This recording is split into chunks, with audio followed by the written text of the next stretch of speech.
Welcome to doctor NYR YouTube channel. आज का जो टॉपिक है वो है anatomy of dicot root and anatomy of monocot root. Please take a screenshot. सबसे पहले हम डिस्कस करेंगे एनाटॉमी ऑफ डाइकॉट रूट का। ये जो टॉपिक है ये एनाटॉमी ऑफ फ्लावरिंग प्लांट्स में आता है क्लास 11th के बायोलॉजी में। तो अगर हम देखेंगे एनाटॉमी ऑफ डाइकॉट रूट में जो सबसे पहला जो फर्स्ट लेयर आता है वो आता है एपिब्लेमा। एपिब्लेमा ये वाला लेयर होता है। एपिब्लेमा को ही बोलते हैं एपिडर्मिस। जब रूट में इसको जब जो एपिडर्मिस जो होता है उसको रूट में क्या बोलते हैं, एपिब्लेमा। ये जो एपिब्लेमा जो होता है यही से अराइज हो जाते हैं कुछ हेयर लाइक स्ट्रक्चर्स जिनको क्या बोलते हैं, रूट हेयर्स। इसके बाद जो रीजन जो आता है ये वाला हो गया हमारा एपिडर्मिस, ये वाला। इसके बाद जो रीजन आता है इसको बोलते हैं कॉर्टेक्स। कॉर्टेक्स जो होता है ये बहुत सारे लेयर्स का बना होता है, मतलब ये सिंगल लेयर नहीं होता है। तो यहाँ पे क्या होते हैं, ये जो बना होता है किस सेल का बना होता है, ये कॉर्टेक्स ये बना होता है पैरेन्काइमा सेल्स का। और यहाँ पे क्या होता है, जो पैरेन्काइमा सेल्स जो होते हैं, मतलब ये एक सेल है, दूसरा सेल है और ये तीसरा और ये चौथा, बीच में क्या होता है, गैप होती है। ये गैप जो सेल्स के बीच में, जो पैरेन्काइमा सेल्स के बीच में जो गैप होती हैं इनको बोलते हैं इंटरसेलुलर स्पेसेस। तो यहाँ पे जो इंटरसेलुलर स्पेसेस जो होती हैं वो प्रेजेंट होती हैं। और दूसरा क्या होता है, इस कॉर्टेक्स का जो इनर मोस्ट लेयर जो होता है कॉर्टेक्स रीजन का वो होता है एंडोडर्मिस। एंडोडर्मिस क्या होता है, यहाँ पे एक डिपोजिशन हो जाती है वैक्सी लेयर का जिसको बोलते हैं सुब्रिन। सुब्रिन लेयर का जहाँ पे डिपोजिशन होता है तो उसको बोलते हैं कैस्पेरिन स्ट्रिप। तो कैस्पेरिन स्ट्रिप जो होता है अगर हम देखेंगे ये क्या होता है, ये इम्परमेएबल होता है वाटर के लिए। मतलब इसके अंदर ये जो कैस्पेरिन स्ट्रिप यहाँ पे बनती है सुब्रिन की, इसके थ्रू जो वाटर जो होता है वो एंटर नहीं हो जाएगा। इसके मतलब जो वेस्कुलर ये जो वाला सेंटर वाला पोर्शन जो होता है इसके अंदर पानी नहीं चला जाता है। इसके बाद जो रीजन आता है डाइकॉट रूट का वो आता है पेरिसाइकल।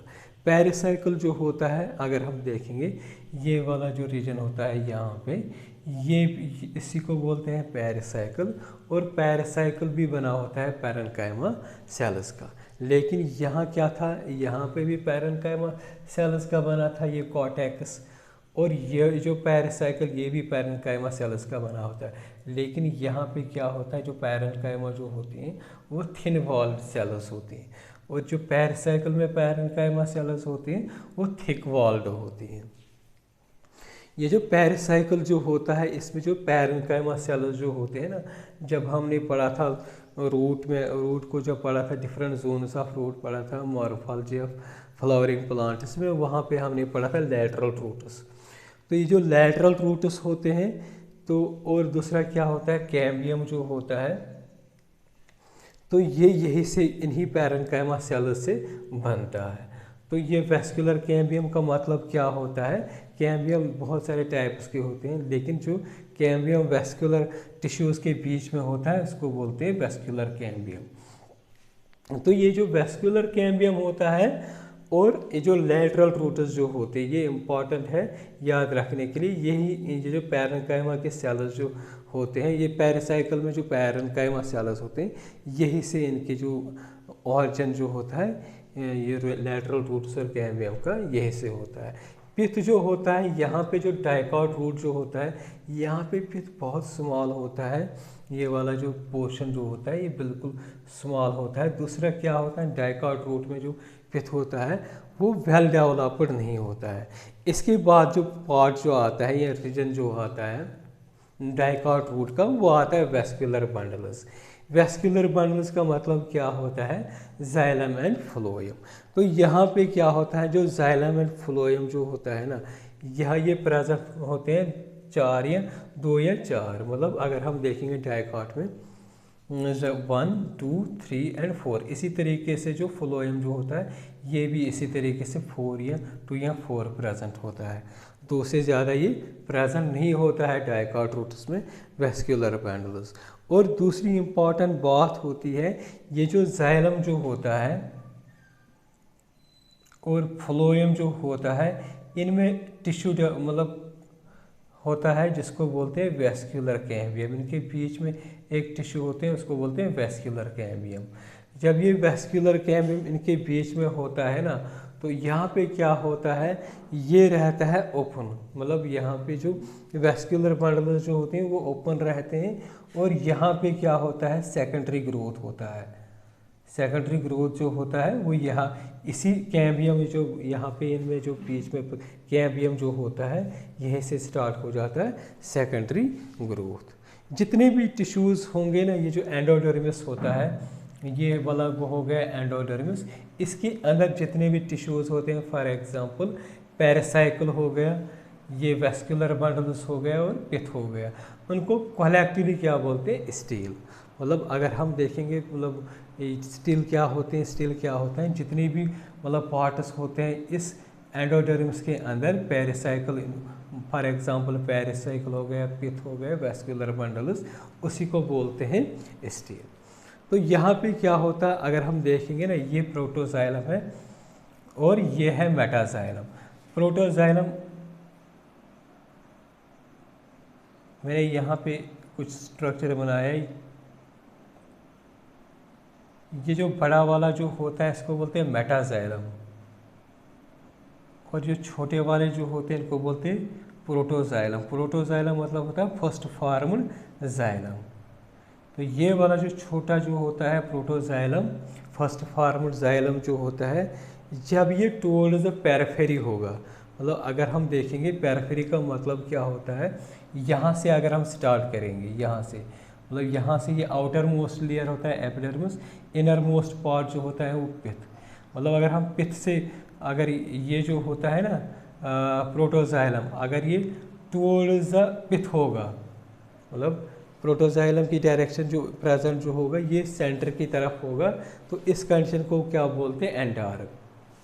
लेकिन अगर आप देखेंगे यहाँ पे जो मेटाजाइलम जो होता है वो टुवर्ड्स द पिथ होता है, मतलब टुवर्ड्स द सेंटर होता है, और प्रोटोजाइलम क्या होता है, टुवर्ड्स द पेरिफेरी, मतलब बाहर साइड होता है। तो यहाँ पे जो इस कंडीशन को क्या बोलते हैं, एक्सार्क। तो अगर हम देखेंगे ये जो डायकॉट्स जो होते हैं, डायकॉट रूट्स जो होते हैं, वहाँ पे क्या कंडीशन होते हैं वेस्कुलर टिश्यूज़ में, एक्सार्क कंडीशन। एक्सार्क कंडीशन क्या होता है, जब प्रोटोजाइलम जो होता है, फर्स्ट फॉर्म्ड जाइलम जो होता है, वो प्रेजेंट होगा डायकॉट रूट में टुवर्ड्स द एपिडर्मिस, मतलब टुवर्ड्स द पेरिफेरी, तो उसी को बोलते हैं एक्सार्क कंडीशन। इसके बाद हम देखेंगे मोनोकॉट रूट। मोनोकॉट रूट जो होता है बिल्कुल जो होता है सिमिलर होता है इस डायकॉट रूट के बराबर। ये जो होता है डायकॉट टीएस, आप इसको बोलते हैं डायकॉट रूट। तो यहाँ पे जो स्ट्रक्चर मैंने बनाया है इसको बोलते हैं टीएस ऑफ मोनोकॉट रूट। तो इसका बिल्कुल अगर हम देखें डायकॉट में एपिब्लेमा होता है, मतलब एपिडर्मिस प्रेजेंट होता है, रूट हेयर्स होते हैं, एंडोडर्मिस होता है, पेरिसाइकल और वेस्कुलर बंडल्स भी होते हैं और पिथ भी होता है।